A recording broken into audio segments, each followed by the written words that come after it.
Good morning. Let's see here now. Facebook. Facebook. Okay.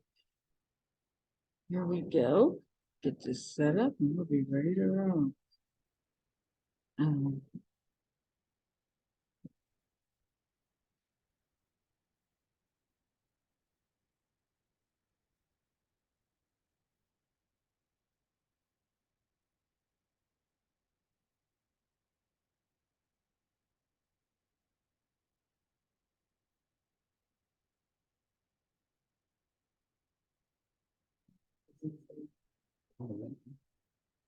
oh,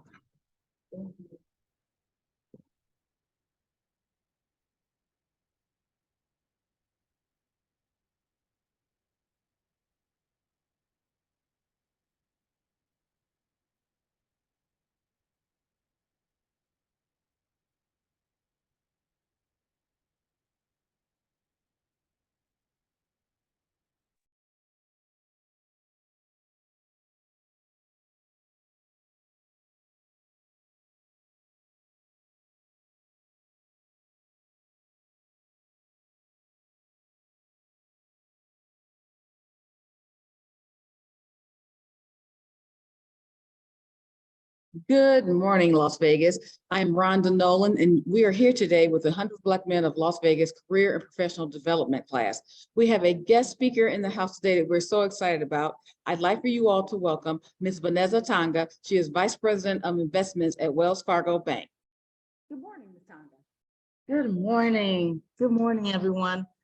I hope you all are as happy as I am that the weather has finally broken. So let me start first of all by, I will tell you a little bit about myself, and then I will go right into my presentation. And today what we're going to talk about is goals, savings, credit, and investing. So as Ms. Rhonda said, my name is Vanessa Tangwa. So I think it's really important that you know who I am so that you understand where my trajectory in life is, and you'll understand that I am very similar to yourselves. And maybe there's a lot of things that I'm not as similar, but the struggle is real, right? So I was born in Botswana, Africa. And I came to the United States when I was 4 years old. So my family were refugees coming to the United States. We first landed in New York, actually Long Island. So I lived in Long Island, New York for a while. And then my family moved to Bridgeport, Connecticut. And that's where I grew up a majority of my younger childhood before moving to St. Louis, Missouri. So I did attend high school in St. Louis. I loved it. I love St. Louis, but I am glad to be here in Las Vegas. So as far as education, what you should know, and I'm really excited about the programs you all have had and all the different guest speakers. And I know you heard about a lot of different careers. So I want to also share a little bit about my career and how I moved along. So for me, I went to the University of Missouri, Columbia. For me, college was going to be very important because, as I stated, my family came from Angola. So we came from a country that had went through wars, and education was the most important thing for my family. My parents, my mother, my father, everyone always said, education, education, education. That's the only way you're going to get ahead. So I'm really excited that you all are here. You're getting college educated. So you're already a part of that trajectory. So then what's gonna happen next is you're gonna go into the real world, right? And in the real world, you're gonna start making some money. So with that, I want to make sure that you use your money really wisely.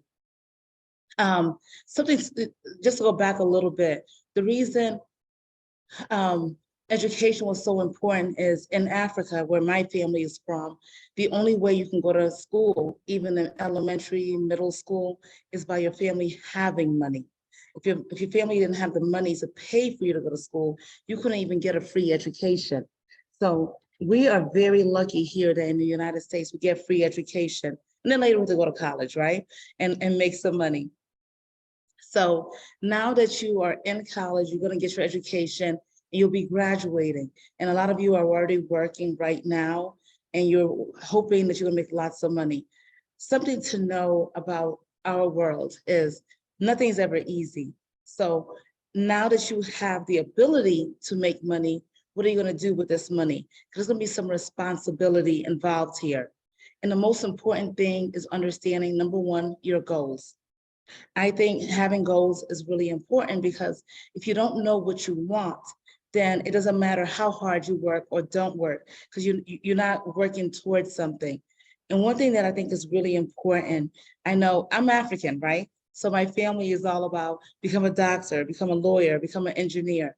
What I say is it doesn't matter what it is that you want to do because you can be successful in every field. So one of the things I used to always say is if my daughter wanted to be a garbage woman, right? You know, go out every week and pull out garbage in people's homes. I'll say, no problem, be a garbage woman. But I probably would still go to Toter, go to college. Why is that? Because I expect her to own her own garbage company. Duh, right? Why go?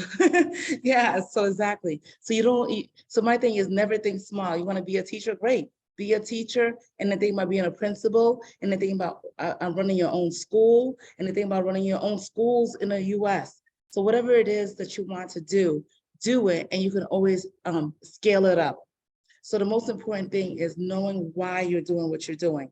So for me, it was really important that my family, what I really wanted is that my family become successful. Meaning I didn't want us to be in the hood forever, right?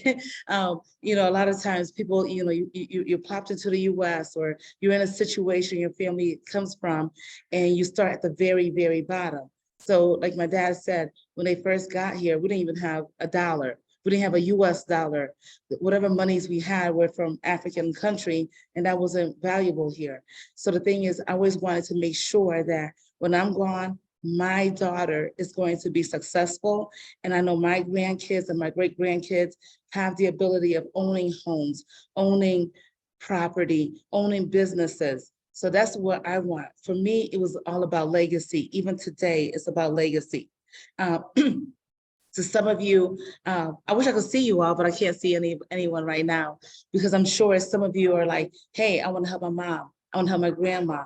I want to make sure that I live in this $1 million home or I have luxury cars. Or you may say, hey, I want a lot of money so that I can go to a poor area and build schools and build community centers. Or I want to go to a different country and help the poor in those countries. Whatever your goal is, that's great. So just use your college education to get you to that next level so that way you can become who you want to be and what you want to be for your community, whatever community that is. So number one is know why you're doing what you're doing. Write it down. If you don't write down your goals, it's not going to be achievable. You want to put it somewhere. One thing I did was I wrote sticky notes. So I wrote sticky notes and I put it on my mirror in the bathroom. So every morning when I wake up, I see what my goals are. I know why I'm alive, why I'm doing the work that I do, why I'm waking up on time, and why the alarm clock woke me up, right? So number one is writing your goals. The second thing I want to talk about, so 3 other things. So we're going to talk about savings, credit, and investing. So saving, you want to pay yourself first. So right now, some of you are working and some of you are still just focused on school. But when you graduate, even now, if you're able to, what you want to do is worst case scenario, try to save at least 10% of your income and put it in a way where you can just have your bank automatically take the money out of your checking and go right into your savings. Why is saving so important? Because you want to save for your goals. You're going to find out very quickly that we're going to have bills, right? You're going to have your cell phone bills, electricity bills, your rent, your car, insurance. But what you want to do is you want to make sure that you're saving for your future. You don't want to work, you don't want to be like in a hamster wheel where you're just working to pay bills. So you want to at least put the 10% away and put it into a savings account. So a lot of times in your bank, you can have a checking account, and then you can also open up a savings account. and you can have it automatically, like on the 15th, the 10th. You can select the date, but you can have your monies automatically go from your checking account right into your savings. So that way you're not even thinking about it. Because in the savings is where you're going to think about your long-term goals and some of your shorter-term goals. So like a long-term goal could be, hey, next year you want to go to Dubai, or you want to go Cancun, or you want to travel somewhere. So you may need to save $2,000, for example. That could be a long-term goal. Or you may be thinking something as simple as, hey, I need a car. I need a better car in about 2 years. So I need to save for a down payment. So you get a savings account so you can save for those long-term goals, as well as also putting some money in a different savings for shorter term goals. You may have just something simple as, hey, I have friends coming in Las Vegas, so we're here in Vegas, and I want to make sure I got an extra $500. Or I may want to go on a family trip and I want to make sure I have spending money. So you want to make sure that you're saving for the important goals that you have, whether it's long-term or short-term. And of course, with savings, what I tell my daughters, I have a 22-year-old daughter, is that right now, and when you graduate, you'll start working, you're making this money. You want to make sure you have savings because your friends are going to say, hey, let's do this, let's do that. And the last thing you want to do is use your rent money, your car insurance money, any of your real monies to go on these different trips or to do these fun things. So make sure that you have a savings. Another thing is, let's talk about credit. This is probably a bit new and it's just something that you're getting used to. But some of you by now have probably gotten some credit cards. Because I'm sure, I know when I went to the University of Missouri, Columbia, once I turned 18, I started getting those emails, the people on campus. So you have credit. Please note that you really want to pay these bills on time because it's going to affect where you live in the future. It's going to affect the kind of cars that you can get. It's going to affect everything in your life. So you may think like, oh, I got a $500 credit line or just 1,000. It's not a big deal. Right now is the time that you're establishing your credit. You want to make sure you're paying these bills on time, and you want to make sure you're paying more than just the minimum. Because what happens is when it's time to rent and get a house, get an apartment, or it's time to buy a car, these things are going to affect you. That means that creditors are going to look to see, okay, does this person have any kind of credit? And if they do have any kind of credit, how have they been as far as paying their bills? Because credit, all it is them asking, does this person pay their bills on time? Are they trustworthy?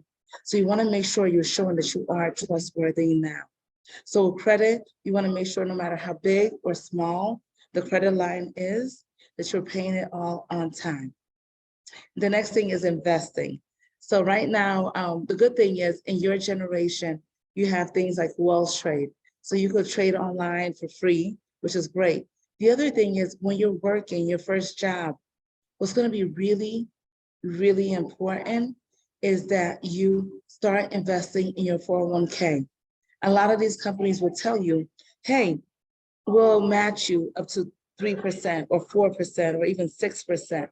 And what that means is it's free money. That means for every 3% you're putting in, they'll match you another 3%. So a total, you're investing 6%. So whatever the match is, I recommend as much as you can, definitely invest up to that total so that way you get that extra free money. So with investing, you also have the ability of going online and you can look up companies and you'll see there's a lot of different companies where you can go online and learn about the different companies. So when you're investing, you're either investing in stocks, which means you're a part owner of that investment, or you're doing bonds or CDs where you're just loaning your money and you know you're gonna get your money back. So with investing, savings, and credit, all of those are going to really affect you in the next coming years. And now is the time to be really serious as far as what you're going to do. What I want to do is see, I'm gonna ask Ms. Rhonda if there's a way to see if there's any questions on the chat. Is there? Okay. Yeah, I do have a person here. Do you have any questions?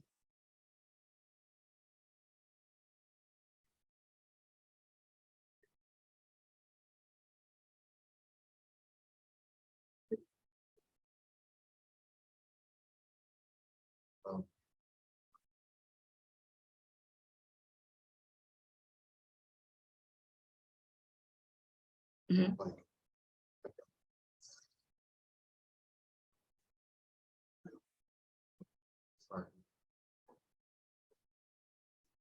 A good way to start what? For goals? Mhm. You said, what's a good way to start writing down your goals? Okay, so the first thing is, so the question is, what's the best way to start thinking about your goals, writing them down, and kind of like planning it through? So what I would say is, number one is knowing who you are, right? Get to know what it is that you want. You may want to just start a small farm, right? Just so you know, one of the fun things about me is I think about like, I would like to start, I would like to have a tiny house, right? In the future, I would like to have a tiny house, have a small garden and whatnot. So one of the things is knowing what it is, what goal it is that you want to do.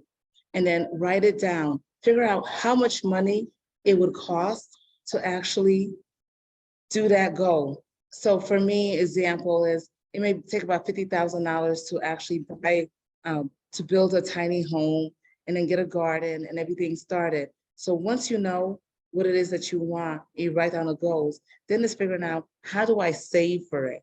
And that's why saving, investing, and having credit is important, because yes, you could save all the money and then build it at once, or you may just be able to just get credit and buy a tiny home. So once you know what your goal is, you figure out how much money you need, then you're deciding, can I save for it? Or can I get some credit so I can get this home sooner? Or, whatever it ends up being. So you want to write it down. Then you want to do a timeline. So what is your timeline? So for you, someone may say, hey, I need a car in the next year. So if you need a car in the next year, you may not be able to save 10,000 or 20,000 to buy a car in the next year, but you probably could save 1,000 or 2,000. So that way you at least have a down payment. So then once you have that under control, then it's like, hey, do I have a job? How much am I making right now at work? And then once you know how much money you're making, you can see realistically, can you save $1,000 in 1 year or in 2 years? So then at that point, you'll be able to kind of set goals. Does that help? Okay, great. Okay. So, I'm just graduating, starting my first job. It may not be, but what is your suggestion of how much I can save in my emergency fund from that job? Say I only make $40,000. Yes. My first job. How much should I save in emergency? I have college student loans. How should my payments be? How about what kind of payments? Because I don't know. You're right. Okay, so the question is, you just graduated, you don't make much money, you make about $40,000 a year, right? So how much should you be saving? And let's not all forget, because a lot of us took student loans, and then it's like, how much are we going to be paying on the student loans? I don't make a lot of money, so how do I do all of this? So as far as your first job, the number one thing is you want free money, right? So with the 401k, as much as you can, you want to save, you want to be able to save up to the match. So if it's 3%, you want to make sure that you got 3% going towards that match. Now, as far as an emergency fund, which is so important, I believe that everyone should have at least $2,000 in savings. Now life is a little bit harder. Maybe you should have about 4,000, but at least have $2,000 in savings. And what you want to do is, from your paychecks, at least try to save 10% towards that goal. So you want to save at least 10% towards that goal. So if you're bringing home $500, you want to at least put $50 towards the goal of saving up to that $2,000. And right now, like, don't make it so big. Like, you want it to be 2,000, right? But at least let's just say, hey, the first thing I want to do is save 500. And then next I want to save 1,000. And then once I have my 1,000, I want to make it 1,500. And then once it's $1,500, they want to make it to like $2,000. So that's going to be really important because with $2,000 for most people, that's rent. For most people, that's a car note. For most people, you can pay electricity. So that's a nice little goal to at least have. And then the second part of it was, trying to remember. So when it comes to student loans. Ooh, student loans. Okay. First of all. For about 6 months. Yes.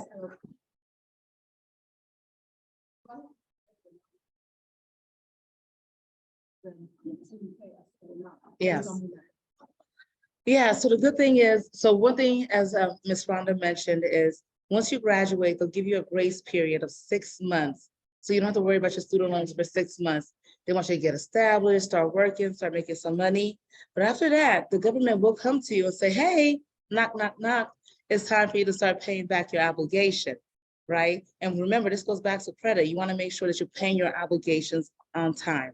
So the good thing is this, the government does have wage-based repayment plans. That means if you don't make enough money to pay the dollar amount that they've calculated you should based on how much money you borrow, you can go to the government and ask to pay for less money. Now, what's important with any creditor is that they'll tell you how much money that you need to pay them, but a lot of times you can circle back with them and say, hey, this is how much money I have.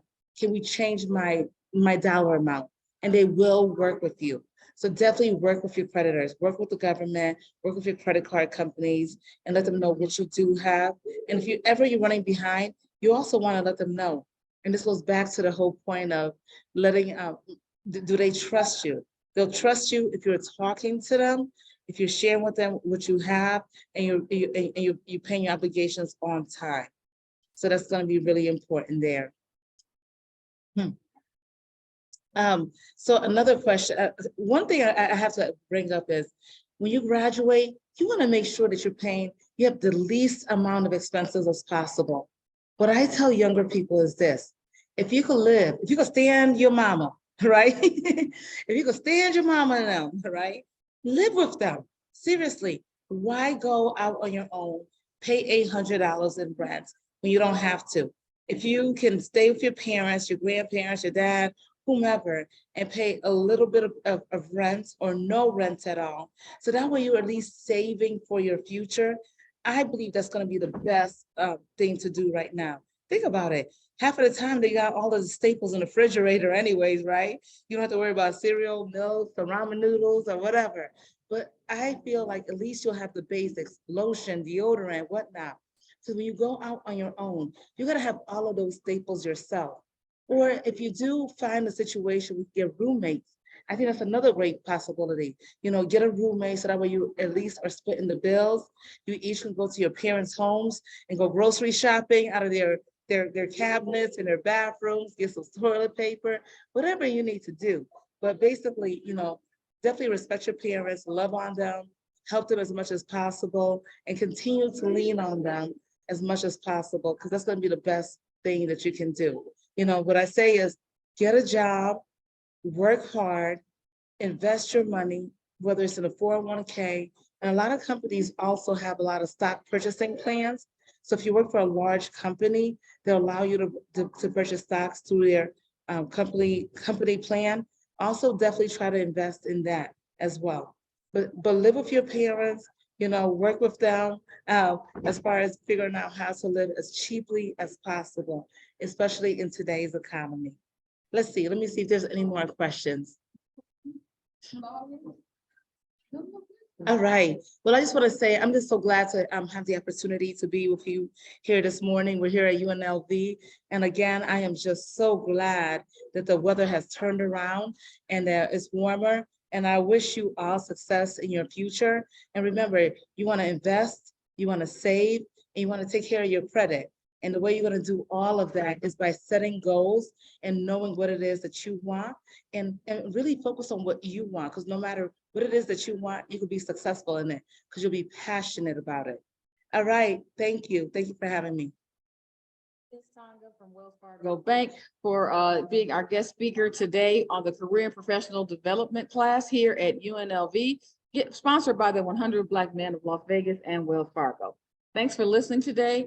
If you have any questions that you didn't ask and you want to send a follow-up question, you can send your question to info@100bmlv.org. Okay, well, that's all for today. This is our last class of the Career and Professional Development class. Thank you, Wells Fargo, for sponsoring this event. We've been here for about 9 weeks and we've had different classes on everything from cover letters to resumes to financial management. So thank you for joining us this semester. We'll see you next time. Have a great day.